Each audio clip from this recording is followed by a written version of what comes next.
What is up, fight fans? It is 2 p.m. in the Mile High City, so you know what that means. It is time for the MMA plug presented to you by Mile High Sports. First and foremost, want to give a massive shout out to everybody here at the Mile High Sports Network who is putting out nothing but the latest and greatest of the Core Four, especially right now with the NFL being in full tilt. College football is in full speed right now, about a month into the season there. You had a big weekend for all of those Colorado teams, victories for the Broncos, the Rams, and the Buffaloes. So make sure that you're tuning in to all of those programs here on the Mile High Sports Network. Check out those articles on milehighsports.com because I promise you that they are blazing the trails out here, putting the rubber to the road and trying to give you the best content imaginable here for all things outside of MMA and related to sports. Make sure that you check out everything here at milehighsports.com. Moving beyond that, guys, we've got a lot to talk about this week with the shows going on in the UFC, some local events, recapping a local show or a show that happened locally, I guess I should at least say, over the weekend here. And then we're going to close out the hour by going 3 rounds. As far as some shows coming up, as we always like to stress this message as much as possible, in that if you can buy your tickets directly from the fighters and the competitors, we wish or we hope that you are able to purchase those tickets directly through them, whether it is online point of sale or that paper ticket. That directly helps them in terms of their commission and their ability to earn for that camp and for their efforts that they put into that performance in the show that you're going to see. And like I say, even if you don't know anybody on the card and you're purchasing something online or purchasing the stream to watch one of these shows, throw one of the names in the promo code slot or select one of the fighters. It will benefit somebody as opposed to just going into the general. So why not allow them to benefit for something that you are already taking in? Coming up this weekend, you have Colorado Jiu Jitsu Club that is going to be on the 28th. That is at the Colorado Tattoo Convention at the National Western Complex. Now, if you purchase a ticket for the CJJC show this weekend, that will also grant you admission for that full day of the tattoo convention. So keep that in mind. We're going to talk a little bit more about that show later on in the program. So put a pin in that. We will circle back. On October 5th, you have Battle MMA Championships going down at the Norris Penrose Event Center down in Colorado Springs. There is a multitude of the familiar faces from the camps all up and down the front range that are going to be on this card. So I encourage you to check that action out. That is going to be that first weekend in October. Following that, you have 5280 Muay Thai Fight Series going down October 12th at the Stampede. It's a Muay Thai matinee. We're going to be having a couple of the fighters that will be competing in a title match on that card on the show here in the next couple of weeks. That's Cordell Hansen as well as Mauricio Guzman. So be on the lookout for that, folks. We will be chatting with those two Nakmua as well. Following that, on October 19th, you have the CSRI, that is Combat Sports Report Invitational. It's a 16-man sub-only bracket style competition. $100 entry. Winner walks away with $1,500 in earnings. So pretty cool opportunity. If you're willing to go put your money on the mat and put your skills to the test, that could be an opportunity for you to get a nice little payday.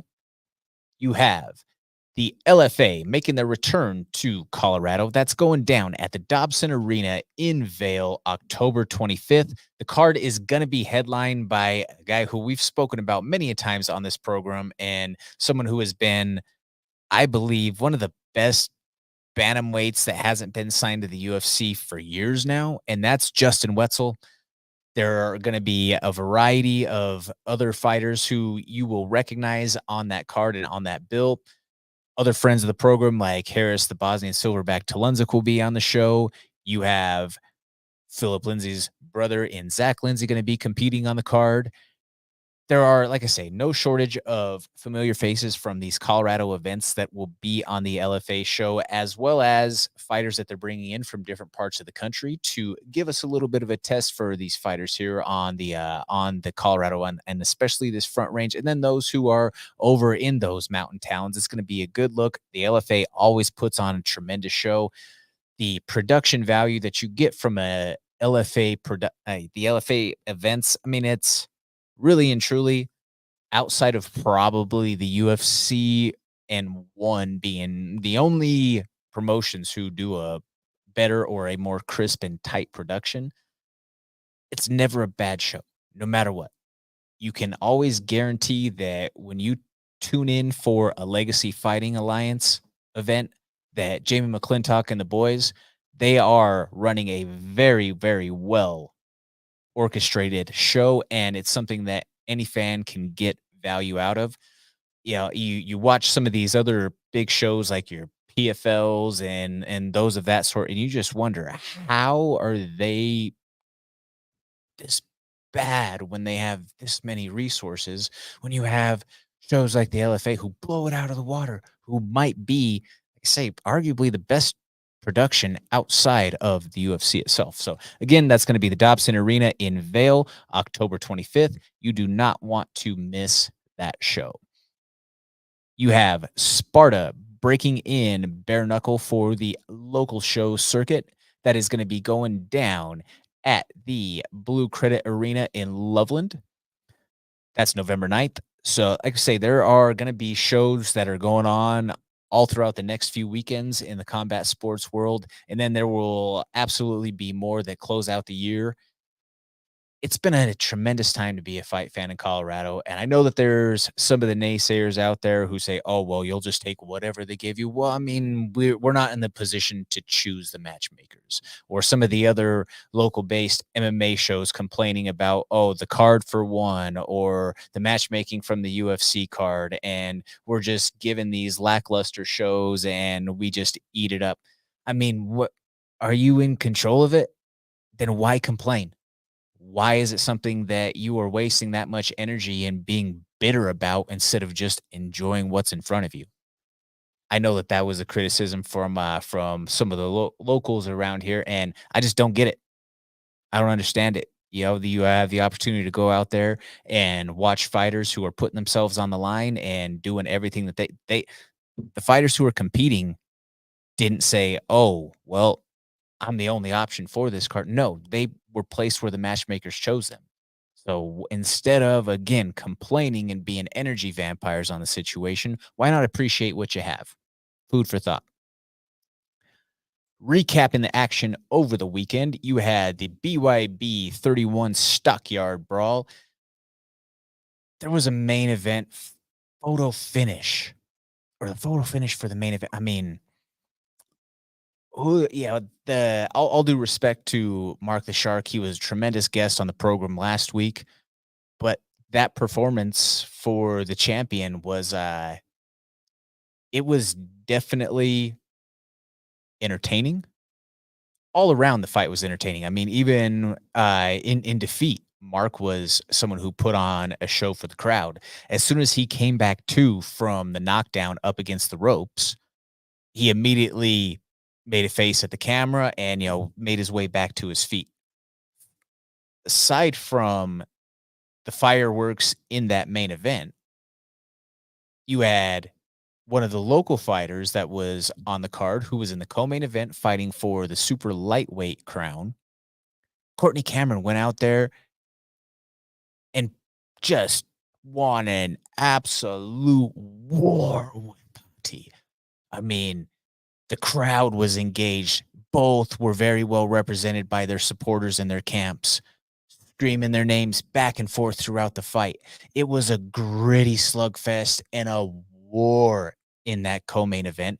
Fight ultimately ends because Courtney was able to split the lip of Patti and the doctor stops the fight. It's one of those stories that as we were watching the fight, you can't help but love the feel good angle for Courtney Cameron, who is now the BYB super lightweight world champion.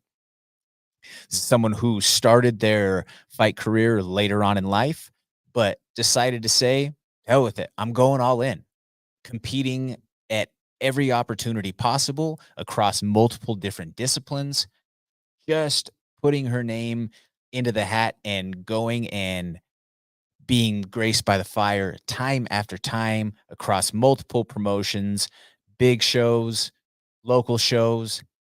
Courtney, this is a salute to you and all of the work that you have put in, because I know that the road to this point has not been easy. And stylistically, you go to war and you earn every victory that you get. So this is from fight diehards on this end of things on the program to you. We give you all the flowers that you could possibly be given from us. So thank you very much for going out there and putting on a tremendous fight for all of the fans to watch and be entertained by. Michael Santos picks up a huge knockout victory in his debut for BYB. Overall, it was a tremendous night of fun fights and entertainment with a great display of hospitality from all the folks involved with the promotion and handling on the operations. Thank you to Don, Melvin Matchmaker, Becca handling things on the local side, the street team going around to the gyms. You guys were all great to deal with the entire time. Thank you all for allowing for us to come and have such a great time taking in the action for your show. There was definitely a heavy emphasis that was placed on this by not just the promotion, but also other media outlets. There were recognizable big faces in the crowd. Even on the mic, you had legendary voice of the combat sports world, Mike Goldberg. And then you have a former boxing champion, bare knuckle fighter as well, in Paulie Malignaggi on the call. Like I say, there was a great showing for BYB here at the Stockyards, and I'm excited for the next time that they come back, because that show it was fun. The crowd was great. There wasn't crowd antics that sometimes can happen, and that just made for a great night all the way around. So once again, thank you very much to all of you folks at BYB for a great weekend of entertainment. Also in the boxing world, but on the traditional boxing side, guys, Anthony Joshua over the weekend got decapitated. Anthony Joshua is arguably one of the more talented heavyweights, skill for skill, that we've seen in quite some time. But he was just outmatched. I mean, he got touched up bad early on in the fight, and then the still shot of the knockout blow is very, very reminiscent to those images that we've seen from our MMA world of Tony Ferguson getting front kicked by Michael Chandler, of Frankie Edgar getting knocked out. Those images. And it was like, oh my God. So if you haven't seen it, I encourage you, Google that, check that, look out there. But stick around after the break here, guys. We're going to be talking this week's UFC Paris card, and we're going to continue talking through the combat sports news and closing out the hour by going 3 rounds. I'm Jordan Kurtz. Give me that follow along at Comments from the Peanut Gallery. Please make sure that you follow all social channels here at Mile High Sports. Guys, I want to talk to you real quick about a project that I feel is very beneficial to our community as a whole, and especially within the martial arts community. It's called Guardian. Guardian is a project that looks to allow for jiu-jitsu to be accessible for all. It's a 501c3 nonprofit organization that's committed to providing free youth jiu-jitsu scholarships to underserved youth around the world. Guardian is dedicated to offering children year-round stability and consistency through our programs, focusing not just on their physical transformation, but also on fostering positive friendships, mentorship opportunities, and a secure environment during these challenging times. By partnering with established and trustworthy academies, donors can trust that a minimum of 85% of their contributions directly fund the scholarships that they are supporting. Currently, there are 391 underserved youth students who are currently fully sponsored with 17 Guardian projects worldwide. You can visit factoryxmuaythai.com to make your tax deductible donation and help support a student in our community today. All right, guys, back to it here. We are going to dive into the UFC Fight Night Paris preview. Keep in mind, this week, the fight card is going to be during the day based off of it being an international card. Prelims will start at 10 a.m. Mountain Time. In the main event, there's no way that this fight doesn't deliver. I can't wait to see how media week or media day, I should say, tomorrow unfolds for Hanato Money Moicano. He's became one of the most entertaining characters in all of mixed martial arts over the last, year and a half, 2 years, pretty much since the infamous Money Moicano promo was cut in Madison Square Garden. He's the number 11 ranked lightweight, and he's taken on Benoit Saint-Denis, who is sitting in the number 12 spot. Saint-Denis is a front runner. It's no question what his style is going to be. He's a juggernaut style fighter, blitzkrieg. He's going to walk forward, and his pressure at times is to his detriment, as we saw with the knockout loss to Dustin Poirier, which brings up the obvious question: how well recovered since June is Benoit Saint-Denis from that knockout loss that he suffered? And where is he at stylistically? We know that Renato Moicano is not the same boxer and doesn't possess the same power that Dustin Poirier has, but he's also no joke. He will be serviceable, and he's a crafty veteran. And if this should hit the canvas, this will absolutely be a terrible night for Benoit Saint-Denis. It's not that I'm counting out Saint-Denis, because he 100% has the ability to go out there and put it on Moicano and get him out of there, which Moicano does get hurt. I mean, he got hurt against Jalen Turner, and Jalen Turner decided to walk away thinking that he was going to have that highlight type finish or the walk-off knockout, and he didn't put him away. And that whole vet was still there. And when Jalen Turner had that lapse, right then and there is when the veteran was able to turn things around and ended up securing the victory by finish on the historic UFC 300 card. I think that if Saint-Denis does not put Moicano away and does not do it early, you can pretty much put the bank on Moicano. That's my thoughts, but what do you guys think? Let us know on social media. Chime in on the comments. Hit me up on Instagram or on Threads. That's at Comments from the Peanut Gallery.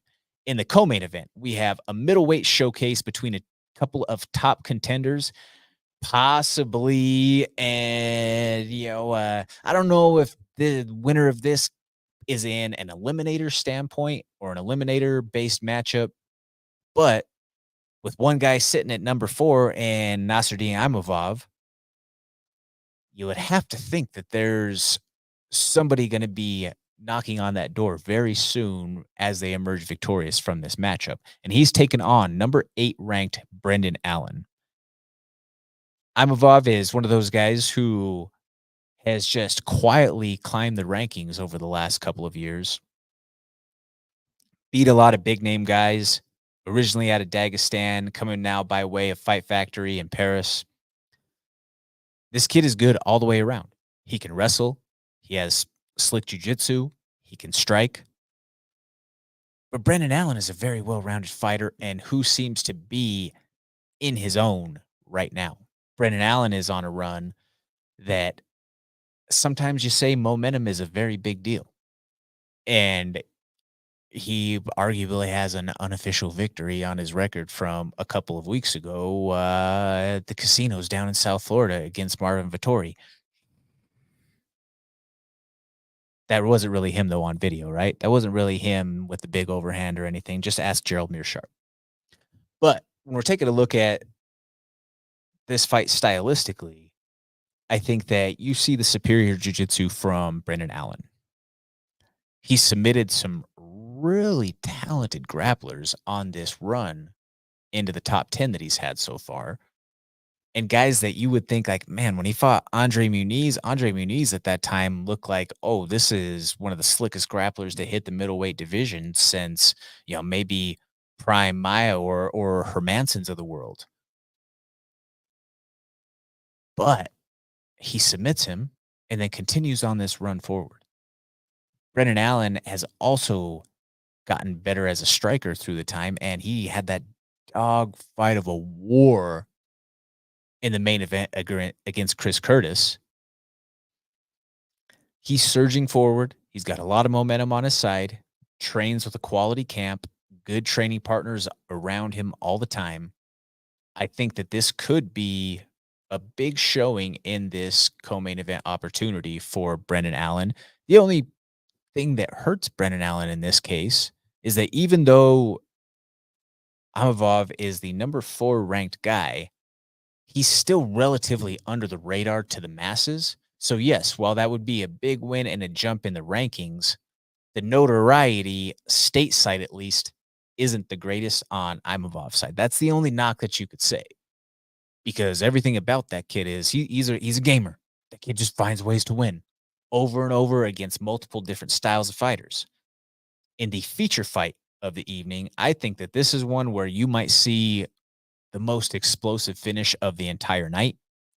You have William Gomez, French kickboxing specialist, who has taken on Joe Anderson Brito.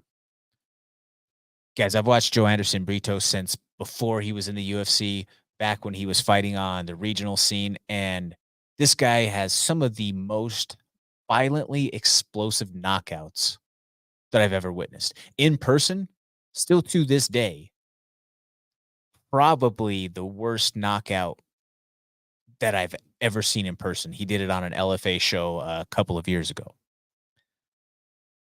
That guy is dangerous. He's beatable in the sense that he leaves himself out for counters because he throws everything, including the kitchen sink. So many bad intentions with every strike offered. But when he lands, oh, it's a bad night for whoever is on the receiving end. You have a kid in Gomez who is 13-2, hasn't really seen a lot of defeat or hasn't been on the wrong end of fights. With him being more of a clean footwork based, okay, I'm gonna use my range type of style in his kickboxing. I am very intrigued to see how he deals with the explosive sprints, bursts, and at times just wild and unpredictable strikes that come from Joe Anderson Brito.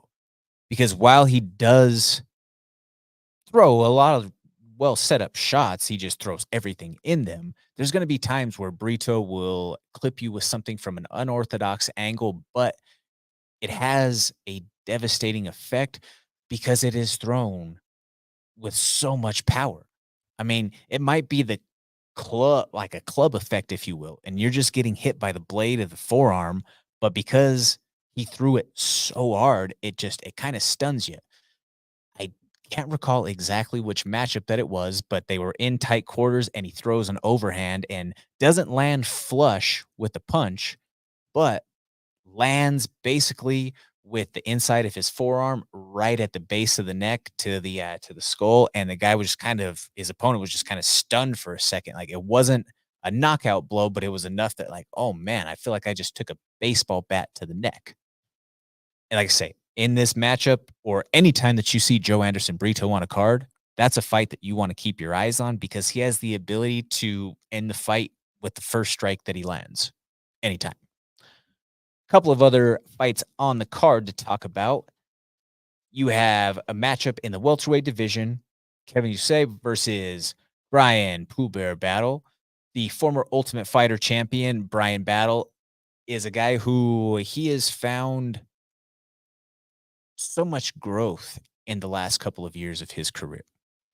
When we saw him on The Ultimate Fighter as a middleweight, he was so raw as a fighter.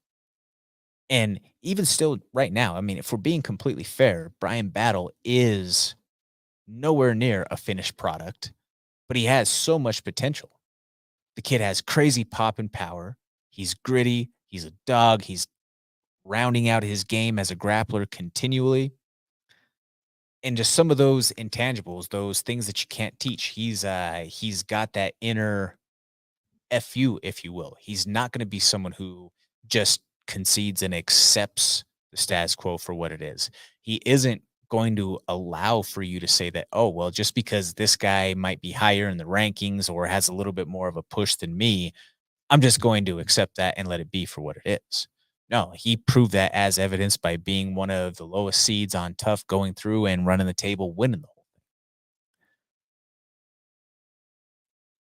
I think that the power is something that will work in Battle's favor in this matchup. And if you're asking which way that I lean, I think it's obvious, but should I need to mention it for those who want that confirmation, I think that this is going to be a good night for Brian Battle.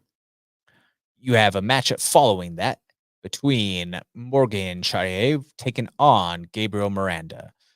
Now, Morgan, who basically, I think he looks like the French kickboxing version of Triple X Tentacion, but this kid is arguably the best wrestler or the best of the grappling department of any of these French fighters that we've seen so far. It's not a it's not an absolute by all means, but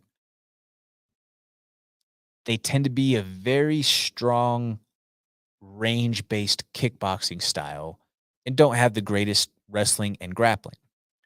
But I think that what we saw from Morgan in the Chepe Mariscal fight is that this kid isn't a slouch on the ground or in the grappling department by any means. We know how good Chepe is, and we were able to see a back and forth matchup between them. So I will definitely give credit to this kid, and I think that Miranda coming in, the hungry Brazilian taking this matchup on short notice, I think that he's going to give him all that he can offer. Miranda is again, he's another guy who is a fighter who wants to go out there and he wants to be exciting. He wants to put on a performance that will net him the bonus to try to change his life. When you have two young kids who are hungry and want to go out there and think of themselves as bonus hunters, I think that that makes for a very entertaining matchup, at least on paper. So, again, that's another matchup too. Keep your eyes on there. And then rounding out the main card, you have Farazam taking on Matt the Steamroller Frivola.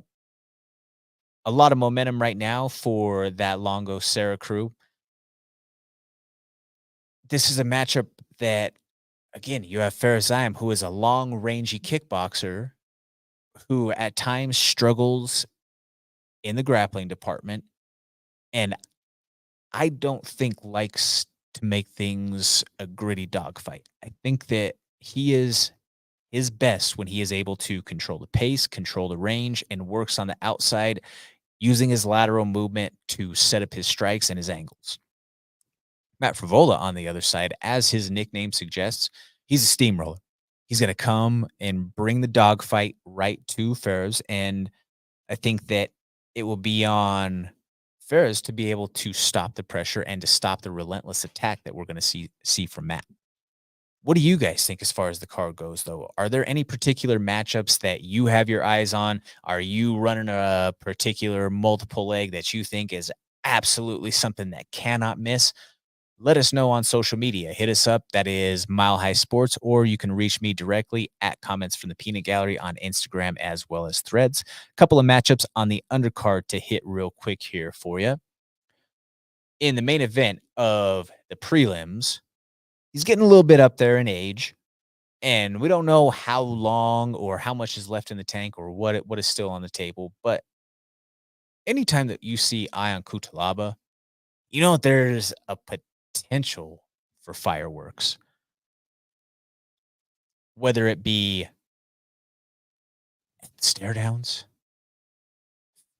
any sort of face-off opportunity, weigh-ins, pressers, photo ops. He might be painted up. He might be getting into people's faces. He might be starting dust ups. He might be screaming things in some other language. In the fights, he's got a crazy killer be killed type of style and is at times reckless to his own detriment.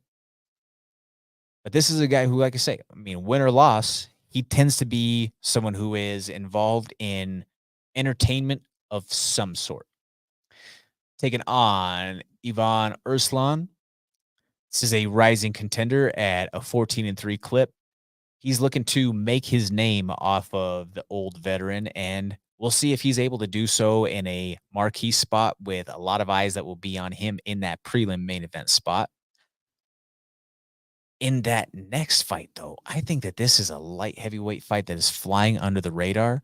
You have Da Woon Jung, who is a very powerful Korean fighter with his hands, and he's taken on the undefeated Umar Sy, who at a 10-0 record,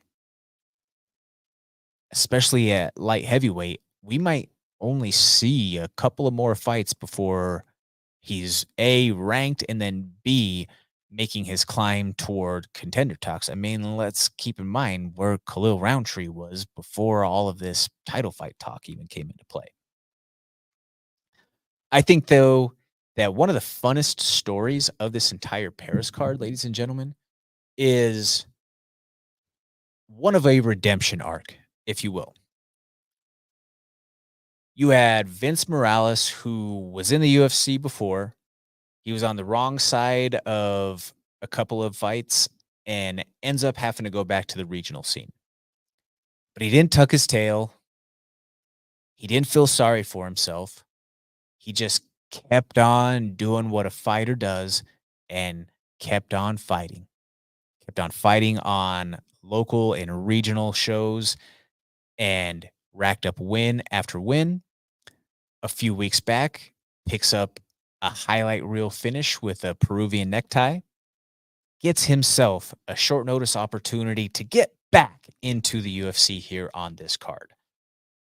He takes on Taylor Lapilus, and again, regardless of whatever the situation of this fight is or how the outcome goes, you have to love that story for a guy like Vince Morales, who had to go through some losses, went through surgeries to find his way back to the octagon. Goes back down, and like we say, just kept on winning, just kept on fighting, kept on winning, and earned his way back into the dance. And that's something that I think that anybody who was in his shoes, these guys who they get into the UFC when they're young, early to mid 20s, don't have a good showing, or maybe not that they didn't have a good showing, but they don't get re-signed after that first contract.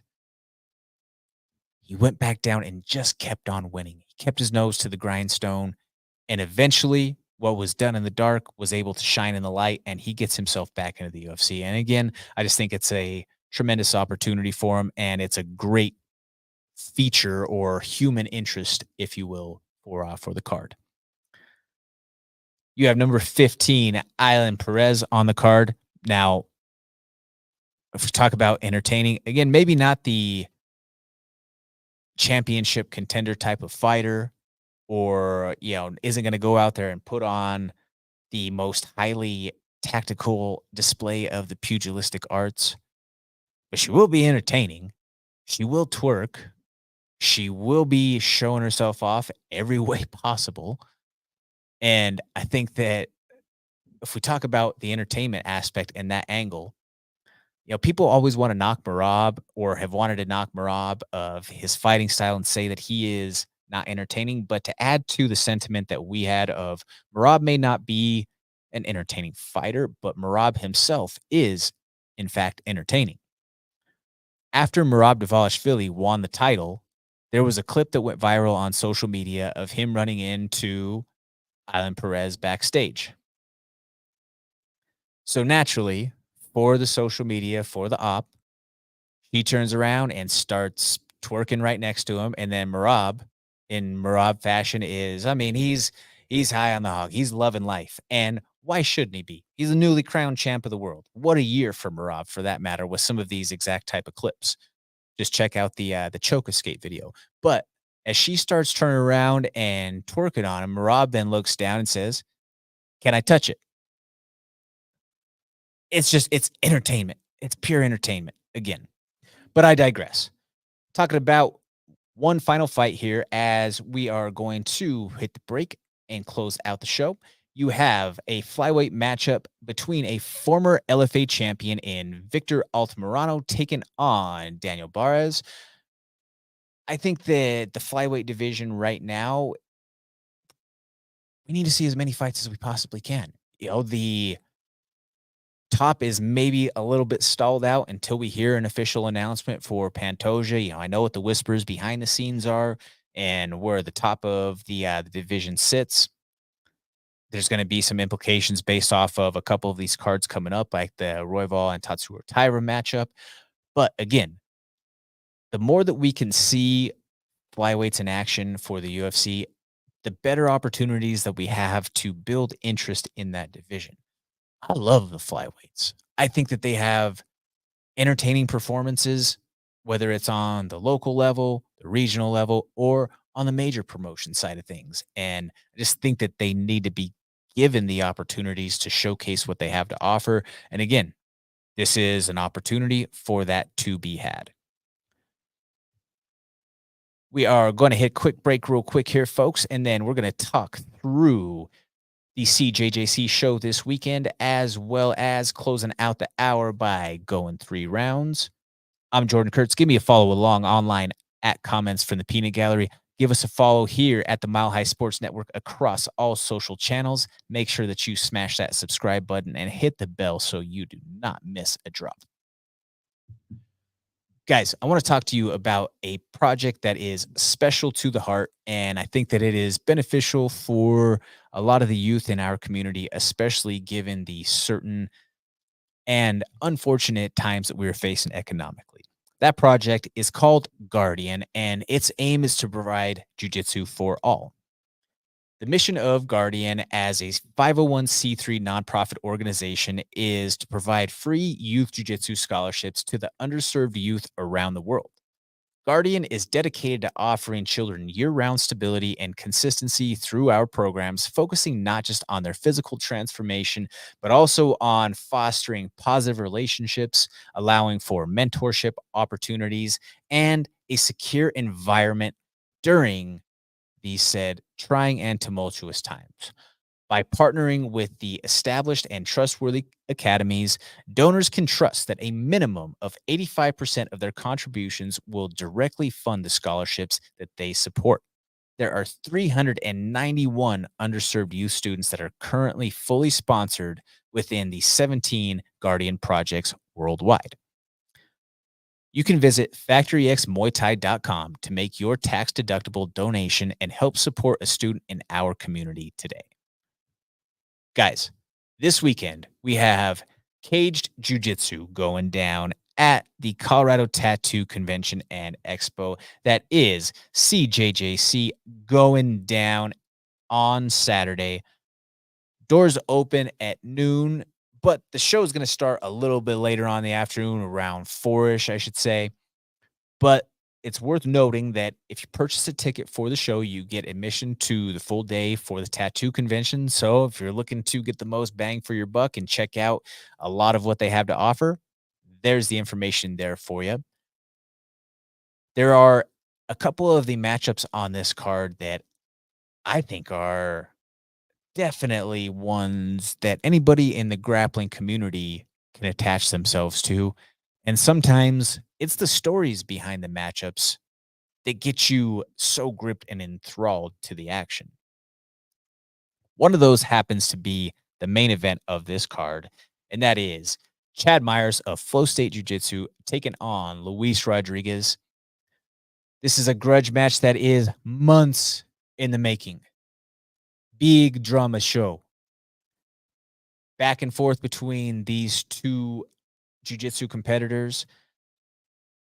Chad being a longtime veteran of the scene, coming off of multiple finishes, some highlights in the process. You also have Luis Rodriguez with a lot of fan-friendly performances, big time highlight reel finishes in his last couple of CJJC performances and outings. There was some drama and controversy of this matchup. It was off at one point, now it's back on. I cannot wait to see how the action unfolds this weekend.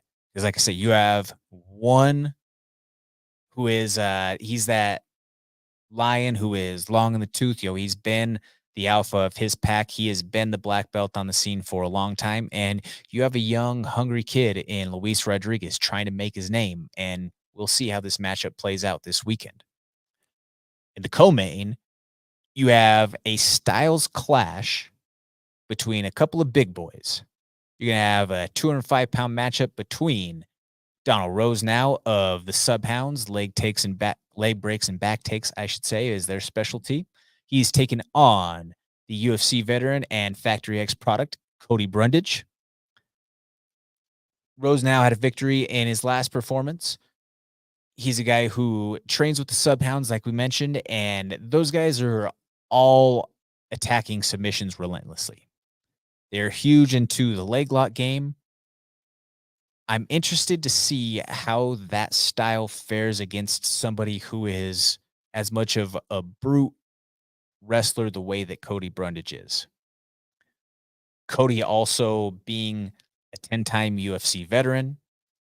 With this matchup happening in the cage, take the MMA experience paired with the collegiate wrestling background, there's some factors that certainly play in Cody's favor for this. I think that the routes to victory for Don would be if he is able to follow that Subhound game plan and get to a leg. But again, the wrestling and the heavy hips from Cody is going to make that really, really difficult.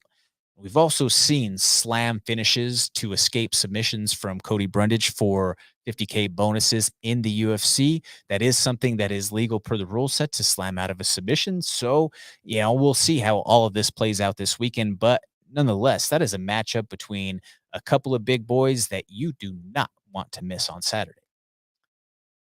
There's a matchup going down between Lorenzo Lolo Grigio taking on Travis Rice. Travis Rice has had victories in the CJJC cage. He's a military veteran, good guy all the way around. He's taken on Lorenzo Grigio. Now, Rice will be the much larger competitor in this matchup. He needed a dance partner. Lolo was hungry for the opportunity. And so we will see how this all fares out. Lorenzo himself has mentioned he's undefeated in the CJJC cage as well. He's been training with a lot of high-level MMA fighters coming into this event. Guys like your Yusuf Salals, your Chris Gutierrez's of the world. So I think that he will certainly be as well prepared as he can possibly be coming into this matchup. A kid who, this guy, anytime that you have the opportunity to watch a grappling match with Josiah the Ghost Garcia, you have to watch it. He's a young savage in his early 20s who has more than 15 tech subs by baseball bat choke alone. That's 15 people in competition he's put asleep by one single finish. If that's not a signature, I don't know what is. This will be a no-gi matchup, so it's going to be interesting to see how he goes about things on the no-gi side of things. But as always, the kid is going to be well prepared with his strength and conditioning. He takes that very seriously with Coach Eric Telly over there at Landau Performance. He's taken on another hungry grappler in Zach Lawson. So I think that we will see a matchup between a couple of grapplers who want to put on a show for the fans above all else. You have a matchup between Kyra Dial taking on Brenna Scrantz. Both of them were victorious in their last CJJC outing.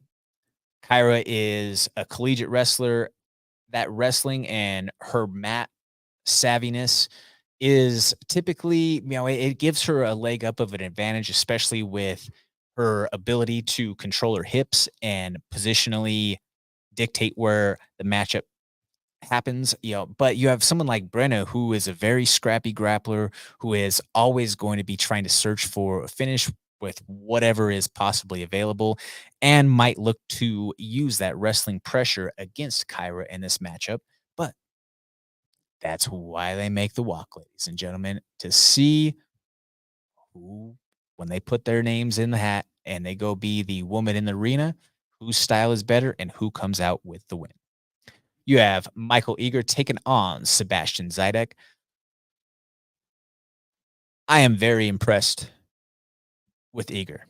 Every time that I've seen this kid grapple, he's like a serial killer level, cold, calculated assassin.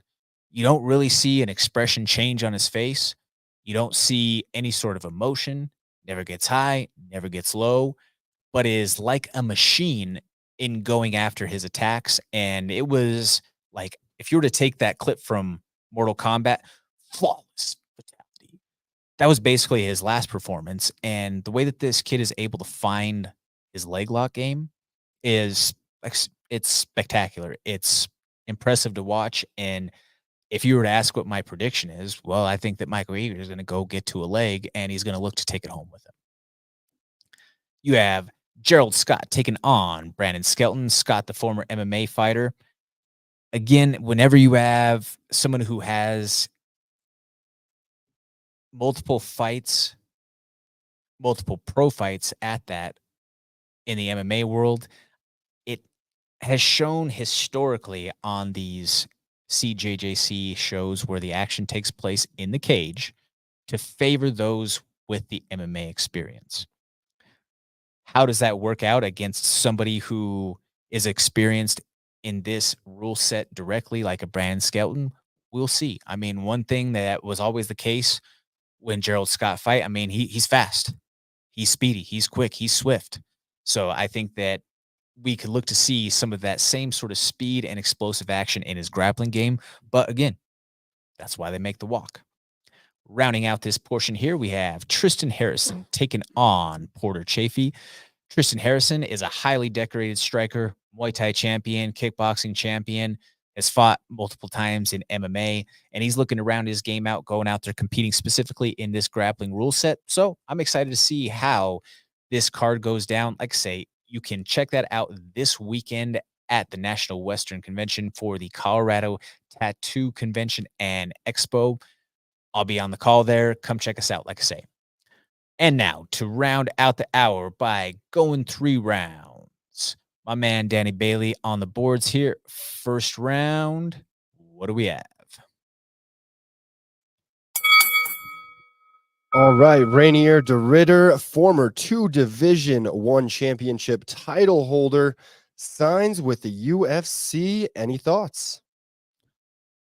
This is one of the biggest free agent signings that the UFC has had in a while, especially when you consider the accolades and the accomplishments. Now, not the most well-known fighter by any means. I mean, most of you listening who, if you don't follow one championship, you might not even know who this gentleman is. But as mentioned, he is a very talented fighter.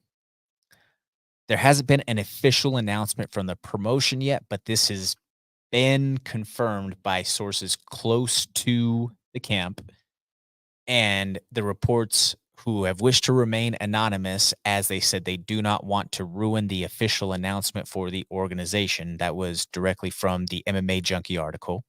They said that the first matchup is going to happen at 185 pounds. He was the former champion at middleweight as well as light heavyweight for one championship. Titles were notably taken by Anatoly. So, like I say, this is a very high profile fighter that is coming over to the UFC. We will see what sort of promo package that they put together to bring him in the mix. This is the second former champion of other major organizations that the UFC has brought in this year. Is the other one being Kai Asakura. We haven't seen any official updates for when he will be making his Octagon debut. But again, a couple of big names that have been brought into the fold for the Octagon. We'll see how they decide to ramp out the announcement. Former UFC contender Kevin Lee books bare knuckle MMA debut for Gamebred FC. Is this the right move for the Motown phenom? Where does Kevin Lee fit into all of this? Um, you know, Danny, I think that at this stage, there's not really a lot left on the table that has a lot of money behind it for Kevin Lee in the fight world. It's sad. It's unfortunate that that's how the game goes. But now, as he's getting older, as we well know, Father Time is undefeated. He's had multiple career altering surgeries, reconstructive surgeries to each knee, other injuries in the process. He's had a couple of bad knockout losses. He's never recaptured the same form that he had on that run to the interim title challenge opportunity that he had against Tony Ferguson. He's never recaptured that same form.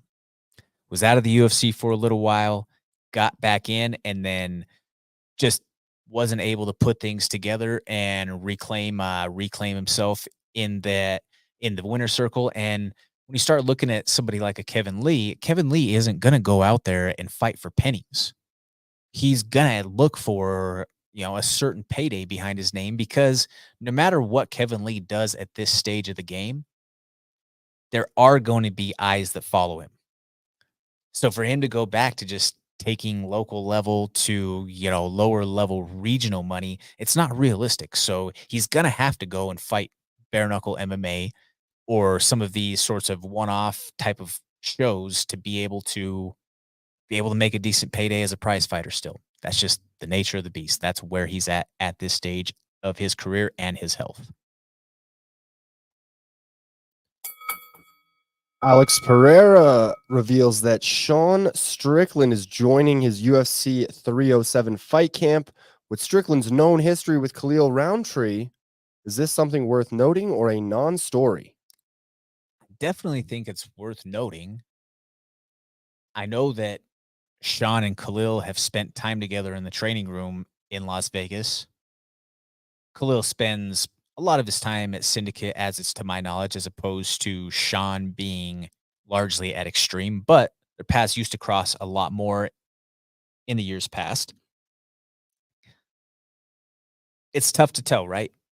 Because on one end, yes, Sean does know some things, obviously, that Khalil might be prone to from the training room, but he's not the same fighter as he was back then. He was had levels of growth and evolution in the process.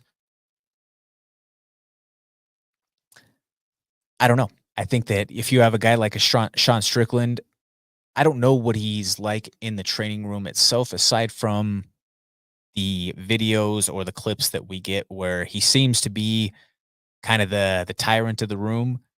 But you also don't hear a lot of his training partners going out there and saying that, oh, they hate training with him or that, oh, they never want to be in the room with him. So I think that we got to keep all angles covered here as far as Sean Strickland goes.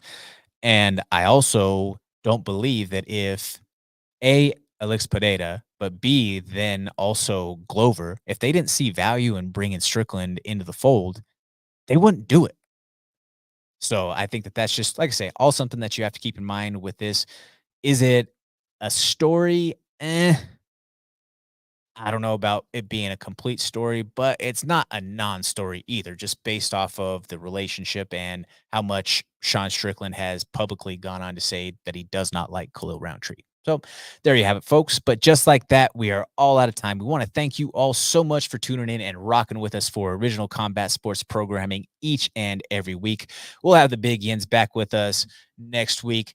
He's in full fight camp right now, folks. Had to have some of his medicals done today, and just unavoidable as far as timeline goes with training, work schedule, all of those sorts of things. But like I say, we'll have the Big Yins, Josh Friend, back with us next week, and he'll be fighting in a couple of weeks on the UFC card against Abdul Razak Al Hassan. Like I say, that's It's a great opportunity for us to bring you this combat sports news each and every week. We are so grateful for all of you who follow along with us. If you're interested in the Guardian Jiu Jitsu project, check out factoryxmuaythai.com where you can see more information about that today. Want to thank everybody here at the Mile High Sports Network, especially my man, Danny Bailey, holding it down for me each and every week on the production side of things here. I'm Jordan Kurtz. You can give me a follow along online at Comments from the Peanut Gallery. We will see you next week. Same time, same place.